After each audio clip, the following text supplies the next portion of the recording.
Voilà, bonjour à tous. Nous allons parler aujourd'hui de la communication transfrontière des données. C'est l'article 25 de la LIBDA qui trouve application. Alors peut-être pour bien que chacun comprenne ce dont il s'agit, on parle par exemple de données qui seraient traitées dans le cadre d'une activité d'intérêt public et qui seraient envoyées dans un autre pays, parce que par exemple dans cet autre pays on a un fournisseur de services qui est plus au point, plus en avance qu'un autre en matière d'informatique et qui propose une solution qui est meilleur marché. Un petit exemple tout simple, si par exemple quand on décidait de soumettre dans le cadre du traitement des données qui vous concernent comme administré et ces données à une société externe qui traite ces données dans l'Union européenne, ce serait une communication transfrontière de données. Dans un tel cas, il y a un certain nombre de garanties que la loi prévoit pour les données personnelles des citoyens. On dit bien qu'aucune donnée à caractère personnel ne peut être communiquée à un destinataire soumis à la juridiction d'un État ou d'une organisation qui n'assure pas un niveau de protection adéquat pour le transfert considéré. Cette définition ressemble à celle qui figure dans la loi fédérale qui s'applique aux personnes privées.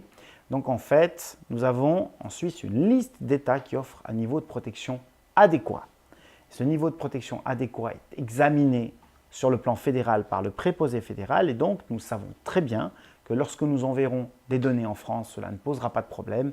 Ça en posera plus lorsque nous les enverrons au Japon.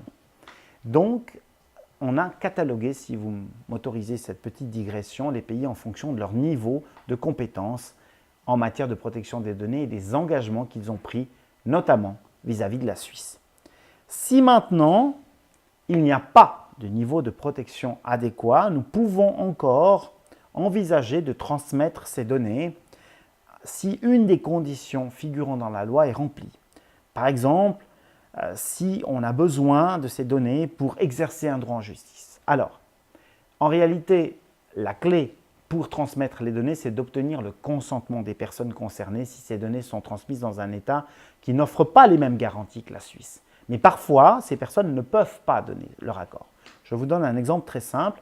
Toutes les personnes qui, par exemple, d'origine japonaise ont disparu lors d'une ascension du Cervin, si maintenant l'État d'origine, c'est-à-dire le Japon, demandait les informations personnelles relatives à ces personnes-là, parce que cet État souhaite avoir une traçabilité relativement à ses ressortissants, pouvoir assister les familles, les aider si quelque chose devait survenir, comme une découverte d'un corps, eh bien, dans cette hypothèse-là, il peut être envisagé de transmettre les informations au Japon. Et c'est notamment ce que nous avons spécifiquement autorisé dans ce cas précis, puisque la demande nous a été formulée. Donc, si je résume, cette communication transfrontière des données, eh bien, elle ne peut avoir lieu que dans un pays qui va vous garantir une protection des données efficace ou à défaut à des conditions très strictes. Il faut savoir que contrairement à d'autres cantons, le Valais est relativement large quant à la communication transfrontière de données. Dans certains autres cantons, vous n'avez par exemple pas le droit de communiquer des données médicales à l'extérieur du pays, voire même de les stocker dans le cloud, c'est-à-dire au moyen d'une informatique en nuage.